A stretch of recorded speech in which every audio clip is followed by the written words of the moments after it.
So I found an article about like really bad roommate experiences. So these are quotes mostly from people who are telling the story. I think maybe one or two have like quotes of like what the bad roommate like told them or whatever. But I figured we'd go through these and see. So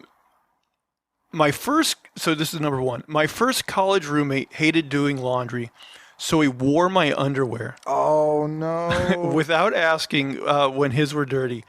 It never felt like my underwear again after he'd been in it. Now, who would actually use those underwear like again? Yeah, no, I I would be like, okay, you can never do that again, and you own those underwear now. Well, but what if he's doing with like every pair? What if like every day he's just going putting on new one of your underwear? I mean, What are you gonna do? Keep buying new underwear? I think I would just have to find a new roommate. Oh yeah, well sure.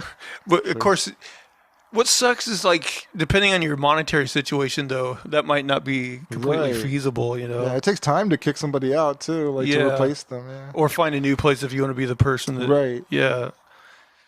But can you imagine though, like being gross enough that you'd put on somebody else's underwear? That is bold, like in many ways. Like, yeah, germs wise, like, actually putting on someone else's underwear, like going through that, getting all this stuff that's been, for how long has been marinating in that underwear and putting it on yourself. That's disgusting.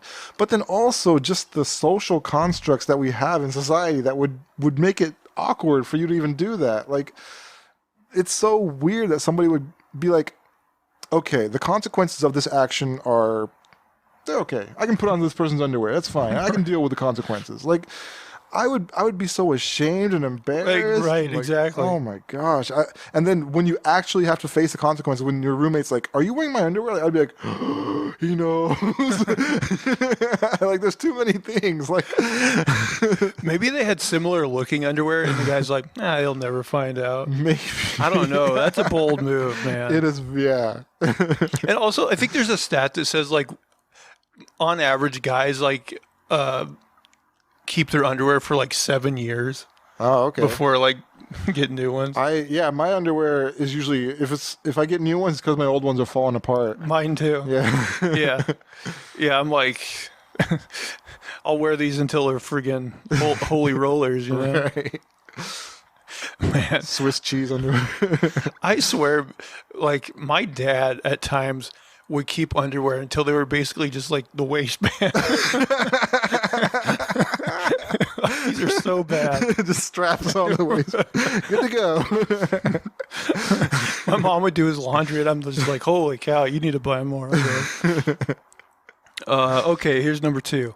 I had a roommate in college who used to play Bittersweet Symphony on repeat all day, every day, from the minute I moved in to even after I moved out. Oh. I moved down the hall to another kid's room because this is just one of the super weird things he used to do, and I still used to hear it constantly playing whenever I'd walk by.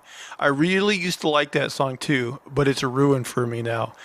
That sounds like someone with OCD to me. Yeah, either OCD or some sort of like impulse, like to have comfort. Like it's like a comfort song or something. Right. But yeah, that sounds like some sort of out of normal mentality. I mean, I get that, like, sometimes when you first, like, discover a song that you, like, really You play it love, a lot, you'll yeah. play it a lot. Yeah. But to do it that much, that sounds like an OCD type of thing. I don't know. Yeah, and Bittersweet Symphony's been around for like 25 years now. Yeah. Number 3, I had a roommate who absolutely refused to buy toilet paper. Oh no. After weeks of her stealing ours, the 3 of us started hiding it so she would be forced to buy her own. Instead, she started taking heaps of napkins from restaurants and stealing rolls of our paper towels. One night, we all went out to dinner, came home, and the entire basement was flooded because she backed up the toilet with God only knows how much crap that shouldn't ever be flushed. My thing is, paper towels are so rough. I can't imagine actually like Yeah. wiping with one. I mean, it's known that a lot of those other napkins and stuff, they won't biodegrade. Like they won't break down or anything in the Right. water fast enough for it to flush. That is a bold move. Even those wet wipes, like they say they're flushable, aren't really flushable. Like they cause a lot of problems with plumbing. So I mean, Oh, right. yes, I mean, this is a close your eyes and just hope for the best situation for this person. But also, when you first mentioned it, I thought they just didn't use toilet paper. But but I was glad they were at least stealing it and using it. Yet another reason to get a bidet. Yeah. Because that would have at least, Helped out. yeah, at least then, like, she would have been able to wash her ass with the bidet and then maybe just dry off with the paper towel, Yeah. which would have been more acceptable. I mean, look, I toilet paper is good, but you should also like clean yourself. Like get in there, clean yourself right. When you take a shower, folks, get in there. Yeah, I swear, like, getting a bidet was such a revelation. Yeah. I was like, why didn't I grow up with one of these? Why aren't they everywhere? It's just insane not to use one. Right. The Japanese did a favor to the world with that. I think the Japanese came up with that one, right? I don't know if they came up with it, but they certainly, like, I know they're famous for Popularized having, like, like, I think all their public toilets and stuff have them and Yeah. stuff like that. Yeah, that's the way to go. Let's see. Okay, this one's done as a quote from, like, the person who did the offending. Hey, I've been shutting off the Wi-Fi because it turns out it's really bad for you. Sorry about the inconvenience. Was trying to only do it after you fell asleep. There's info on the web about how it causes cancer, infertility, headaches, and disrupts cell repair while you sleep. Okay, I know someone who's just like that. Is it your sister? It is. Yes, she would definitely say that. We put the Wi-Fi in the garage because like we can't even have it inside the house. So yeah, it's on the very bottom basement floor. I mean, if it's still getting to your devices, though, Yeah, it still works. but I mean, it's still getting to you at some level, isn't it? Yeah, I mean, there is some warning on those devices that says you shouldn't be like 7 inches Oh, like away super from it, duper like really close. So I guess the thinking is that the further it is, the better. But it just seems silly to me. Yeah, it's one of those things to where like there's certain things that I'm like I know these are bad for you. I know they cause cancer in some people, but like I can't imagine living without them. So it's just like you have to take risks at some Right. point with the things that are in your house, things you eat, things. Right. Next one. I had a roommate who would attempt to leave unjustified, scathing, passive-aggressive notes for just everyone. Our apartment's neighbors, the wonder of cars parked outside, and even our landlady. The kind of notes with overly polite language, underlines, and randomly capitalized words. Always written in red marker, always rude enough to get the crap beaten out of her. Always signed from both of us. I spent that year following her around and removing notes as quickly and quietly as possible. She got the crap beaten out of her, or was that just like saying she could get the crap beaten out of her? I think that's what they're saying. Like they Okay.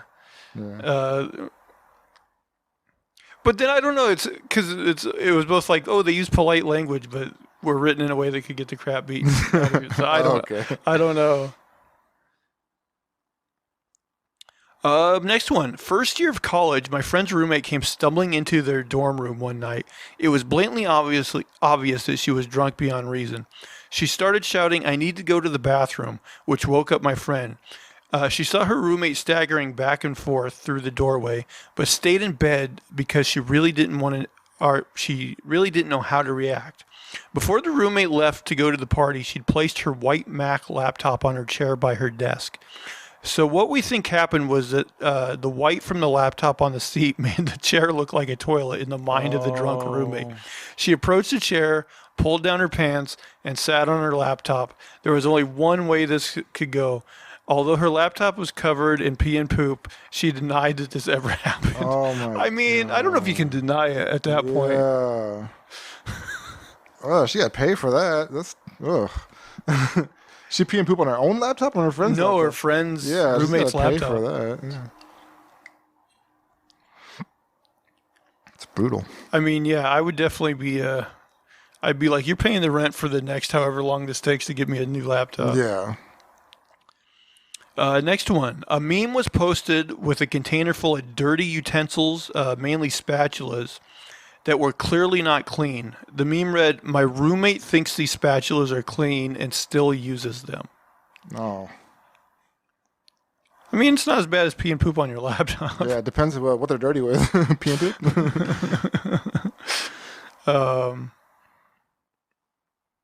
A few of these I pre-read and they're not that interesting, so I'm just trying to sort out which. Okay. My old roommate, he was technically the homeowner, but lived in a shack in the backyard, would come into my room early in the morning and watch me sleep. I was a bartender at the time, so I would get home about an hour or so before he would be leaving for work. I was always thoroughly passed out when he'd leave, and I'm a heavy sleeper, so I did not notice this was happening for months until a guy I was seeing stayed up and caught him opening my door. There was also a second door to my room that I could not open. It was locked from the other side. I don't know what was going on there, but I'm fairly certain he was spying on me from that room as well. I mean, that's not even a roommate situation. That's just a peeping Tom situation. Yeah, he lived in the shed? Yeah, apparently he was a landlord, but he lived in like some small like living space in the backyard. Okay. Interesting. Next one. I'd appreciate it if you didn't tell people I said it was okay to smoke in the house when I never said that. You said in the group message a long time ago, I asked if smoking inside was cool and you said no, only in your room. Find the text and I'll take it back. I can't because I deleted my messages every so often to conserve storage. Damn, that sucks. Don't smoke in my house. I mean, I don't know. That was kind of lame. Yeah. We had a ton of food missing and we all knew who it was, but my best bud, the landlord, discreetly set up a webcam in the kitchen. With a couple days, we caught the guy eating a stick of butter straight from the wrapper, and then he went in the pantry, grabbed a bag of sugar, and just started chugging it like he was making cookies in his mouth. What? I mean, I can't even imagine. That would be so gross. Just to put a stick of butter in your mouth and then a bunch of sugar. It's got to be some sort of drugs he was on. You think so? I mean, yeah. This sounds, you know how we covered like the weird, like the woman that eats mattresses and stuff? Yeah. This seems like almost a weird compulsion like that. Could be. Or it's just a really hungry dude. I don't know. He's just like really stoned. And Yeah. like, I'll munch anything. I'll eat cookies. I'll make them in my body. Terrible. Oh, this one's a quick one. I asked her to stop popping her pimples and sticking the pus on the mirror 3 times already. Oh, This is just no. embarrassing for her now. I mean, that's definitely something. Ugh, popping her pimples and putting the pus on the mirror. I don't understand the thinking of people sometimes, man. Some people just... Now, I wonder if she was intentionally like popping it and then rubbing it. It makes it sound like she was popping it and then rubbing it on the mirror. I wonder if maybe she was just like popping them and they were so Oh. explosive that they were exploding onto the mirror. And then Okay. she was maybe just too lazy to clean it. That's more understandable, at least. Yeah, that would be. But I don't know. Maybe it's the other way around too. I don't know. Giving the benefit of the doubt here. I don't know. Next one. Quote, she had this cup full of liquid by her bed. There's no better way to describe it, really. She kept her toothbrush in it, bristles down in the liquid. And when it came to brushing time, she basically just take the toothbrush out, brush her teeth, spit in the cup, and shove her toothbrush back into her cup. That makes me want to gag a little. I mean, it doesn't say, like, I wonder if she actually used toothpaste or if she's just, like, brushing her teeth with, like, moldy water. Spit water. Spit water, yeah, Oh. backwash. Oh boy. Okay. My roommate thought they could clean the shower by leaving it running with super hot water and closing the door. They turned the water on and merrily left for work. It was my day off, and I realized something was amiss when I realized how many hours the water had been running. I knocked, but there was no answer. I panicked and tried to open the door, but it was locked. So naturally, I thought one of my roommates had locked themselves in there and, I don't know, died or something. I went completely hysterical and called the housing office so they could break down the door. Turns out the wood had swelled so much from all the moisture, they had to pry the door open. There was no one in there. After that, I was just confused until the roommate in question got home and explained. I mean, that's just stupid. I mean, No. in fact, I think like some places will warn you, like, if you take a shower, to leave the fan going, just because it can cause like mold or whatever. Yeah. You know. Yeah, that's why all these bathrooms have those fans. Yeah. In college, my roommate pretended he had a girlfriend who lived in England. We're in the U.S. Oh, not Canada? Okay. Has to be even further, so there's no chance that people will ask you to meet her. Right. He used to talk to her on the phone and everything while we were both in my dorm. My roommate was Facebook friends with her, of course, and a few of her friends whom he had met while visiting her. He used to talk about how much he missed her, especially having sex with her. Oh gosh! After I Real moved, gentleman. after I moved, I found out she never existed. Fake profile, fake names, fake pics. He was talking to no one except himself on the phone. I have no idea why he'd go to such lengths for this lie, but I felt really weird about the whole thing once I found out. Yeah, that is super weird, man. Yeah, I'm surprised by how much that person cares what other people think, apparently. Or maybe it's just a lie he tells himself. I don't know. Did you know anybody like in school that tried to do like the, I have a girlfriend in another city type of thing? I had a friend who was like that. Like, he'd be like, oh, I'm talking to this many girls and this and that. I'd be like, man, I never see you do any of that stuff. It's all lies. Oh, I'm in love, blah, blah. No, you're not in love, man. You don't know anybody. I didn't have any close friends that did that. I can't remember. Maybe there was some weird kid that tried the old Canada girlfriend trick. Yeah. I don't know. I'm sure every school has some kid that tried for that. sure. For sure, yeah. I feel like every friend group at some point has that guy who's like, oh, I'm talking to somebody, and they're not.